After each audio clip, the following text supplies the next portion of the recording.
이번 주 토나 포션의 이름은 페쿠데이, 물자 목록입니다.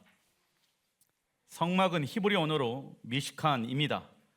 성막 건축이 끝난 이후 온 이스라엘 백성들이 토라의 말씀으로 하나 되어 건축이 완성되어집니다.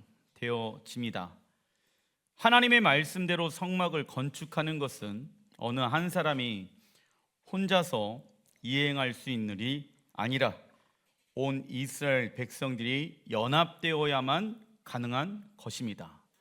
그래서 교회 안에서는 무엇이 없습니까? 네 생각, 내 생각이 없다. 교회는 다양한 사람들이 모여있는 곳입니다. 그런데 다양한 사람들이 각자 공부한 배경도 다르고 지식도 다르고 살아왔던 생활 패턴도 다릅니다. 예를 들면 자녀들을 양육시키는 방법 또한 다 가정마다 다릅니다. 그런데 교회가 어떻게 하면 하나가 되어질 수 있습니까? 교회의 머리 대신 예수님께 먼저 모든 이들이 복종해야 합니다. 각자의 생각과 뜻에 의해서 말하면 교회는 흔들리게 되어집니다. 네가 맞냐? 내가 맞냐? 라는 논리로 가게 되어지죠. 내가 맞습니까? 내가 틀렸습니까? 그 기준이 하나님의 말씀이 되어야 합니다. 그러면 이때 내 감정을, 내 생각을 틀렸잖아요. 감정을 상할 필요가 없습니다. 왜냐하면 하나님 앞에 내 뜻이 무릎을 꿇는 것이 복된 자이기 때문이죠. 근데 종종 자신의 뜻이 투영되어지지 않았다고 해갖고 삐지는 사람들이 있더라. 그렇게 되어지면은 교회는 하나 되어줄 수 없고 하나님이 원하시는 성전을 세워나갈 수가 없는 것이죠. 그래서 교회는 개인주의, 이기주의가 아니라 공동체 영성으로 교회를 세워나가야 하지요. 온 이스라엘이 연합되어야만이 가능한 일인 것입니다. 그리고 이스라엘 백성들의 성막을 사도행전 7장 38절에는 그 성막을 어떠한 교회라고 소개를 하고 있습니까? 광야 교회다. 초대교회의 모습은 구약시대의 성막의 모습과 동일한 모습을 가지고 있죠. 즉 우리 살아있는 교회가 하나님께서 원하시는 교회의 모습을 세워가기 위해서는 하나님의 말씀으로 먼저 돌아가야 하며 구약과 신약으로 돌아가야 하며 예수와의 십자가 안에서 연합하여 한 마음과 한 뜻으로 교회 공동체를 세워나가게 되어졌을 때 모세가 이스라엘 백성들을 축복한 것처럼 예수와께서도 우리를 축복하실 것입니다. 출애굽기 38장 21절의 말씀 같이 한번 읽어보겠습니다. 성막 곧 증거막을 위하여 레위 사람이 쓴 재료의 물목은 제사장 아론의 아들 이다말의 모세의 명령대로 계산하였으며, 히브리어 언어 페쿠데이, 이번 주 토라 포션의 주제입니다. 이 페쿠데이는 히브리어 파카드에서 파생되어진 단어로 두 가지의 의미가 있는데, 첫 번째는 방문하다. 누가 방문할까요? 하나님께서 방문하신다. 예수와께서 교회의 페쿠데이, 물자 목록, 여러분들의 물자, 헌신, 수고, 애씀을 영광 받으시기 위해 방문하실 때가 온다. 두 번째 뜻은 잊지 않고 기억하고 있다가 정해진 때가 오게 되어지면 방문하여 최종 결산하다의 의미를 가지고 있습니다. 그래서 예수와께서 이 땅에 재림하실 때, 방문하실 때, 파카드 하실 때 우리가 하나님 나라를 위하여 믿음으로 심은 모든 물품 목록들이 계산하는 때가 반드시 올 것입니다. 출애굽기 32장 34절에 다 같이 한번 읽어보겠습니다.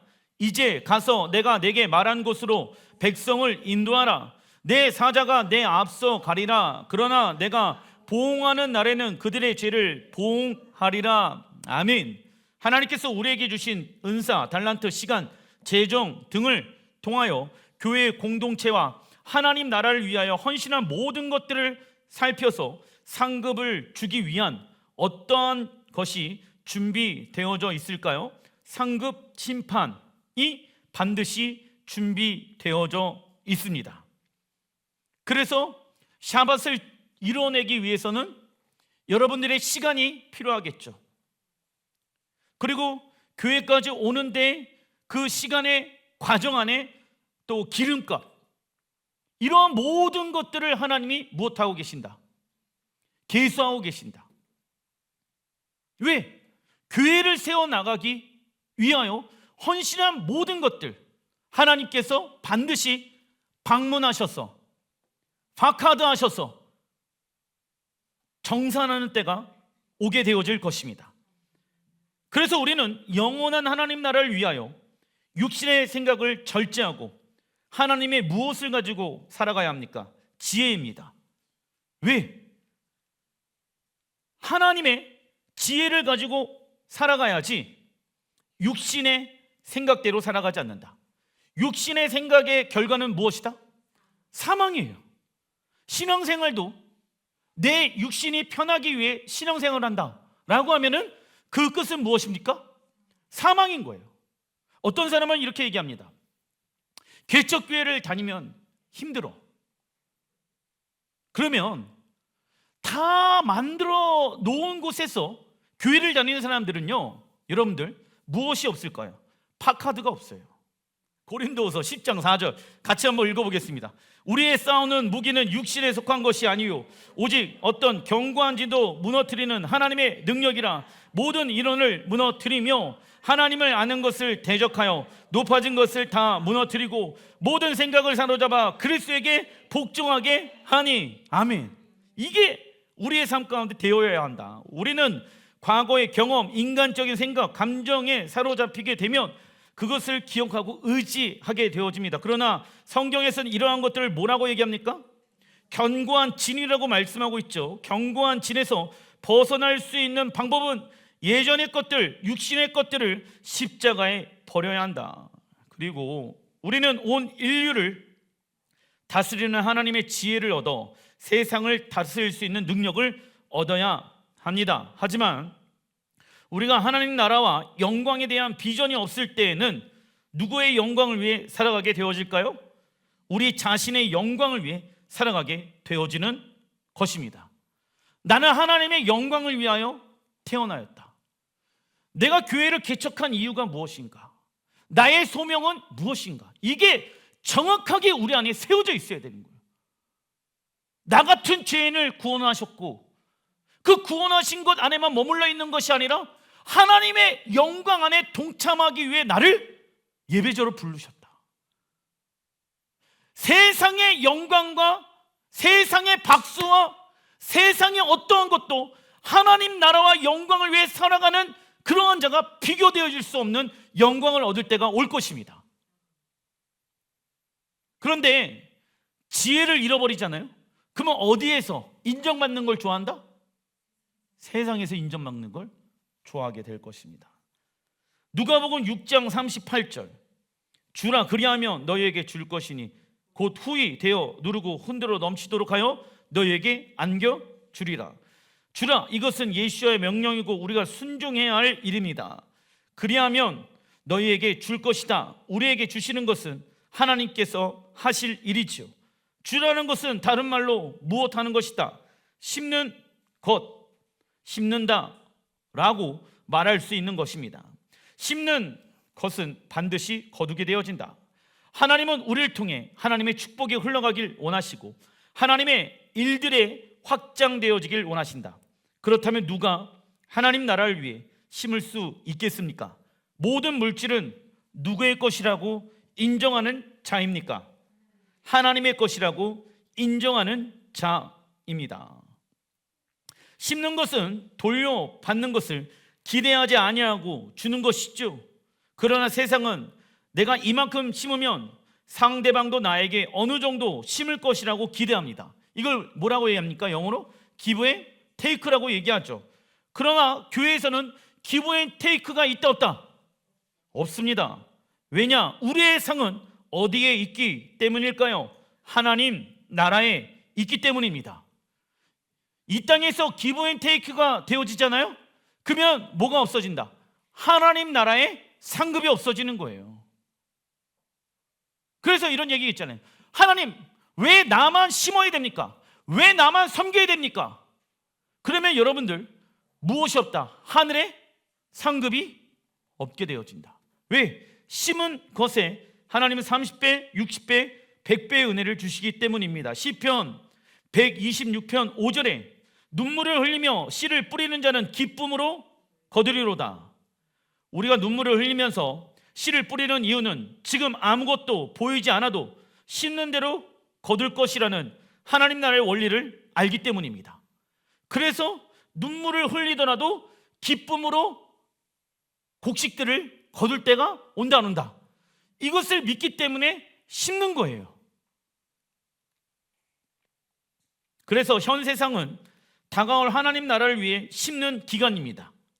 이 땅에서 왜 하나님을 위해 헌신하고 순종할 수 있는 시간이 없다. 그러나 어떤 이들은 굳이 저렇게 힘들게 신앙생활 할 필요가 뭐가 있어? 그냥 예수야 믿고 천국 가면 되겠지. 상급은 믿음이 좋은 사람만 받는 거야 라고 생각하면서 육신이 편안한 신앙생활을 원하고 있습니다. 이는 하나님이 원하시는 방법으로 하나님을 사랑하고 섬기는 것이 아니라 우리의 육이 원하는 방법으로 하나님을 사랑하며 섬기는 모습이지요. 이러한 사람들은 하나님 나라에 들어가지 못하며 상급 심판이 아닌 백보자 심판대 앞에 서게 될 것입니다. 출애굽기 39장 1절 읽어보겠습니다. 그들은 여호와께서 모세에게 명령하신 대로 이스라엘 자손이 모든 역사를 마침에 성막은 사람이 보기 좋은 모양으로 만드는 것이 아니라 누가 보시기에 좋은 모습으로 모양으로 지어가야 합니까? 하나님이 보시기에 좋은 모양으로 지어가야 합니다. 출애굽기 39장부터 40장에는 명령하신 대로라는 말이 18번이나 반복되어집니다. 참고로 히브리 숫자값 18은요 무엇을 뜻할까요? 생명을 뜻한다. 그래서 하나님의 말씀대로 살아가는 것은 우리의 영의 생명을 지속 가능케 하는 거예요. 그래서 하나님은 조금이라도 사람의 생각이 끼어들지 못하도록 하셨고 철저하게 간섭하셨습니다. 즉 교회는 사랑 중심이 되거나 사람이 원하는 곳을 만들어가기 전에 하나님이 원하시는 방법대로 만들어가야 한다.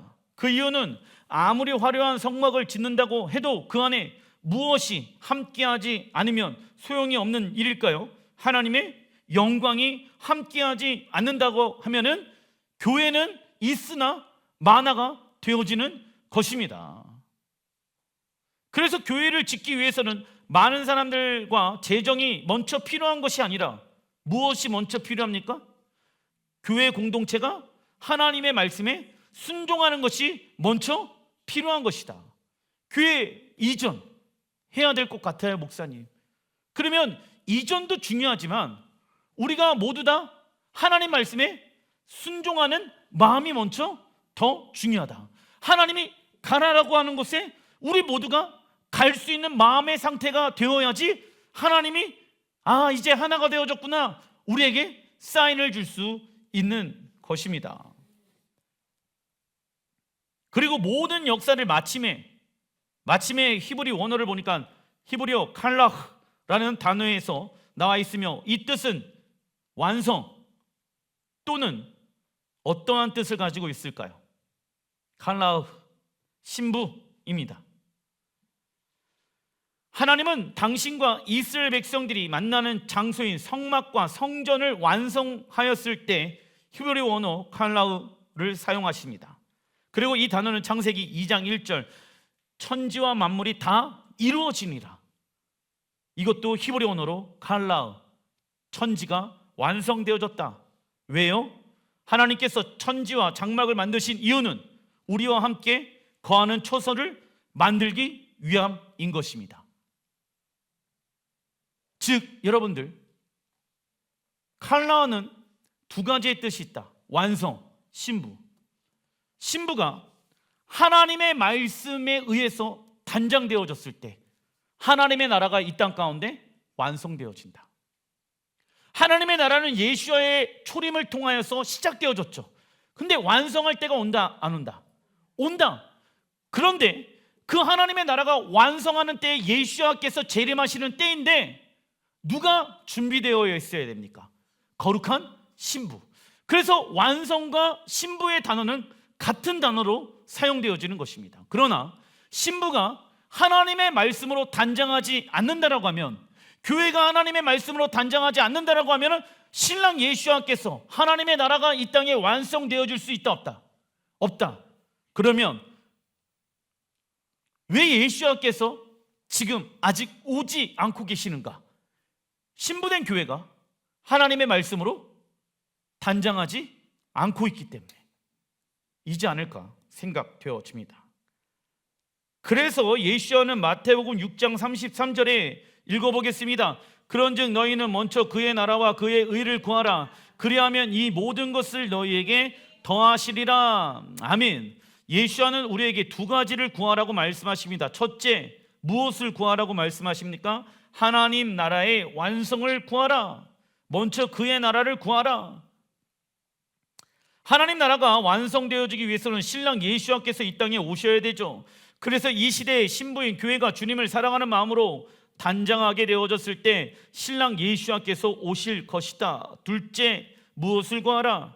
그의 의를 구하라 말씀하십니다. 의란 읽어보겠습니다. 하나님과 깊고 올바른 관계를 구하는 것입니다.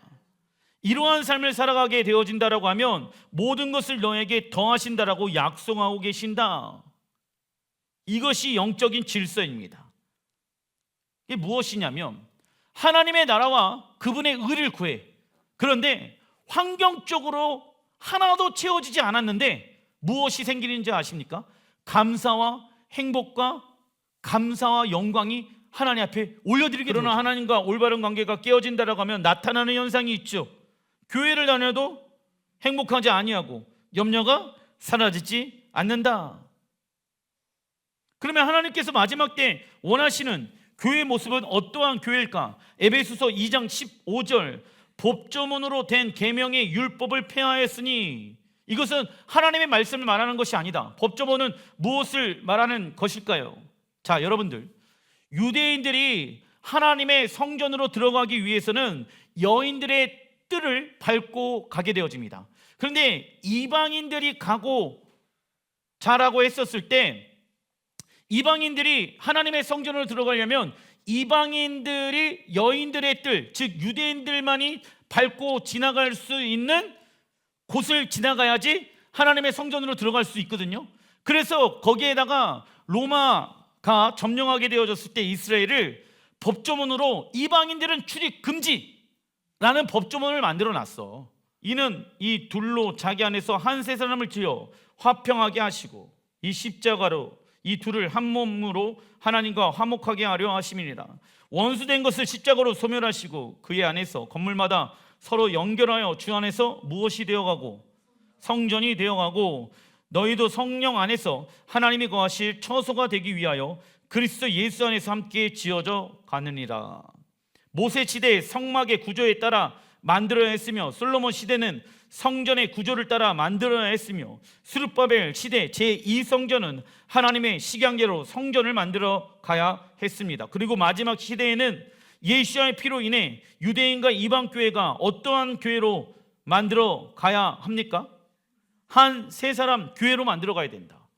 그래야지 하나님의 영광이 임하게 되어진다. 한 세 사람 교회가 서로 하나가 되어 성전이 되어 하나님이 거하실 처소로 지어져 가야 합니다. 그래서 교회는 이스라엘과 분리되어진 존재가 아니라 연합되어진 존재이기에 이스라엘을 축복해야 한다. 참고로 하나님의 마음을 보고 싶다라고 하면 하나님의 눈을 바라봐야 합니다. 그러면 우리는 그분의 마음을 보게 될 것입니다. 왜? 하나님의 눈동자는 어디입니까? 이스라엘. 그래서 하나님은 이스라엘을 당신의 눈동자처럼 지켜보고 당신의 모든 초점을 맞추고 계십니다. 이 세상을 향한 하나님 나라와 섭리의 계획을 알길 원한다고 하면 지금 하나님이 어디에 집중하고 계시는지를 알아야 하는 것이죠. 그래서 교회는 마지막 때 한 세 사람 교회로 세워져 가야 하는 것이다. 출애굽기 40장 34절 구름이 회막에 덮이고 여호와의 영광이 성막에 충만함에 하나님 말씀대로 순종하여 성막을 만든 결과 하나님의 영광이 성막에 충만하게 되면서 출애굽기는 마무리되어집니다. 이 모습은 창세기 1장 31절에 나온 하나님이 지으신 그 모든 것을 보시니 보기에 심히 좋았더라. 저녁이 되고 아침이 되니 이는 여섯째 날이니라. 이 말씀과 동일한 맥락을 지니고 있는 것입니다. 좋다의 히브리 언어가 토브이지요. 하나님은 세상을 창조하시는 과정에서 토브를 7번 사용하십니다. 그렇다면 우리에게 있어서 가장 좋은 토브는 무엇입니까? 우리에게 좋은 환경과 재정이 있기 때문에 좋은 것이 아니라 하나님의 영광이 항상 함께 하시기 때문에 가장 좋은 것이 되어야 합니다.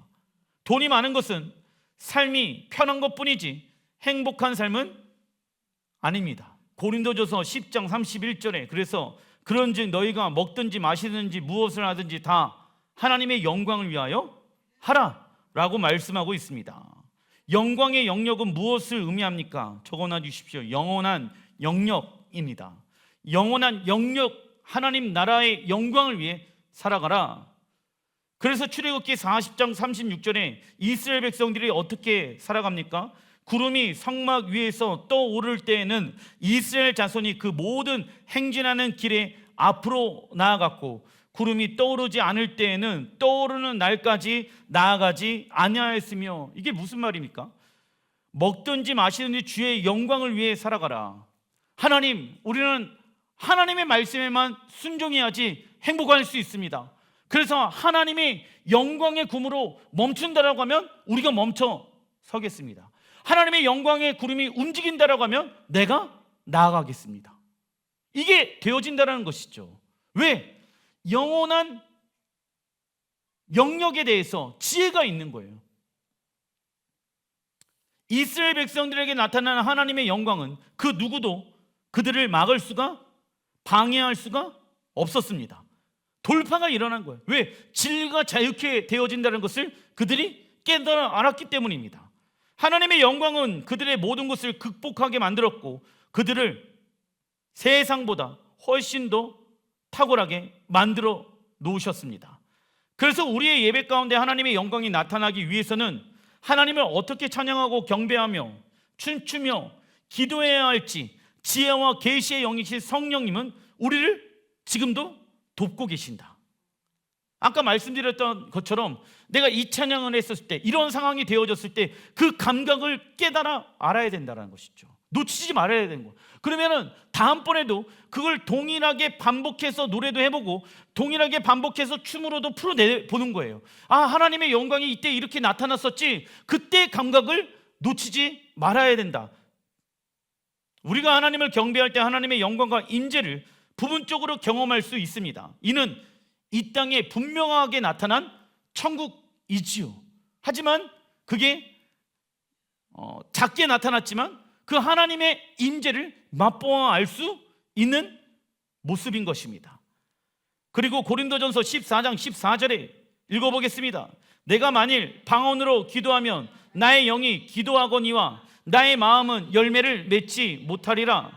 그러면 어떻게 할까? 내가 영으로 기도하고 또 마음으로 기도하며 내가 영으로 찬송하고 또 마음으로 찬송하리라 말씀합니다. 이게 무슨 말이냐? 보통 사람은 마음으로 기도하고 찬양하면서 잠시 잠깐 방언으로 기도하고 찬양하려고 합니다. 그러나 성령님의 강조점은 방언으로 기도하고 찬양하고 마음으로 기도하고 찬양하는 것입니다. 로마서 12장 1절에 그러므로 형제들아 내가 하나님의 모든 자비하심으로 너희를 권하노니 너희 몸을 하나님이 기뻐하시는 거룩한 산 제물로 드리라. 이는 너희가 드릴 영적 예배니라. 영적 예배란 읽어보겠습니다. 오직 하나님의 영광과 만족을 위해 아까워하지 않고 자원하는 마음으로 드리는 것을 말합니다. 이걸 우리가 놓치지 말아야 한다. 요한계시록 21장 23절에 그 성은 해나 달의 비침이 쓸데없으니 이는 하나님의 영광이 비치고 어린 양의 그 등불이 되심이니라. 등불 무엇입니까? 히브리 언어로 메노라야. 24절 만국이 그 빛 가운데로 다니고 땅의 왕들이 자기 영광을 가지고 그리로 들어가리라. 근데 메노라가 어떻게 되어져 있습니까? 연결되어져 있죠. 메노라가 계속 연결되어졌잖아요. 이렇게. 그래서 이 메인 되어지는 메노라가 이스라엘인 거고, 우리는 참 감람나무인 이스라엘에게 돌 감람나무인 열방교회가 어떻게 되어졌다? 접붙임을 받았다. 그러면은 마지막 때 한 세 사람의 교회가, 이스라엘과 열방교회가 하나가 되어져서 열방을 영광으로 비추는 그 역할을 감당하게 되어질 것이다. 어디에서요? 새 예루살렘에서. 그러면은 계속 그분의 기름 부으심이 부어져서 감난으로 짠 그 기름이 계속 전가가 되어지는 거예요. 그걸 영어로 임파테이션이라고 하는데, 전이가 되어지는 거죠. 계속. 그 뿌리를 어디에 둬야 됩니까? 이스라엘. 예수와의 재림을 통하여 임하게 되어지는 빛은 천지 창조의 첫째 날 빛이 있으리라 하고 말씀해 놓으신 빛입니다. 그래서 이 땅에 새 예루살렘이 임하게 될 때에는 해와 달의 비침이 쓸 데가 없다. 그 이유는 여호와의 영광을 통하여 온 세상을 환하게 비추실 것이며, 하나님은 그 영광 안으로 우리를 초청하실 것입니다. 그러나 우리는 부활하여 새하늘과 새 땅, 새 예루살렘의 영광에 참여하게 될 것이지만, 부활의 때까지는 기다릴 필요가 없습니다. 우리는 지금 당장 하나님의 영광 안으로 들어가야 합니다. 우리가 하나님의 영광에 초점을 맞추고 그 영광에 대해서 묵상할수록 그 영광은 우리에게 실제로 다가오게 될 것입니다. 그리고 우리는 마지막 날 이 땅에 완성되어질 하나님 나라에서 최종 결산의 시간들을 경험하게 될 것입니다. 하나님은 우리의 모든 것을 정확하게 결산하실 것이지요. 우리는 이 날을 위해 존재하며, 우리는 이 땅에서 이것이 신앙생활하는 이유가 되어야 합니다. 기도하겠습니다.